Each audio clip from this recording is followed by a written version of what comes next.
মাদক ব্যবসায়ী গাজীর বাড়িতে সেনাবাহিনীর অভিযান।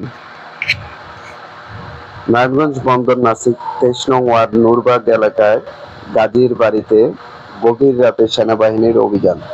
গোপন সংবাদের ভিত্তিতে ২৩ নং ওয়ার্ডের মাদক ব্যবসায়ী গাজীর বাড়িতে সেনাবাহিনী অভিযান পরিচালনা করে। এ সময় বিপুল পরিমাণ অ্যান্ড্রয়েড মোবাইল, ইয়াবা, হেরোইন, গাঁজা, দেশীয় অস্ত্র, মাদক বিক্রির নগদ টাকা সহ একজনকে আটক করা হয়। দর্শক, আপনারা দেখতে পাচ্ছেন গাজীর বাড়িতে কিন্তু অভিযান পরিচালনা করে বিপুল পরিমাণ অ্যান্ড্রয়েড মোবাইল, গাঁজা, ইয়াবা সহ এবং মাদক বিক্রির নগদ টাকা, দেশীয় অস্ত্র, গাঁজা এগুলো সহ কিন্তু সেনাবাহিনী যে অভিযান পরিচালনা করেছেন সেখানে উদ্ধার করেছে এবং একজনকে কিন্তু আটক করতে সক্ষম হয়েছে।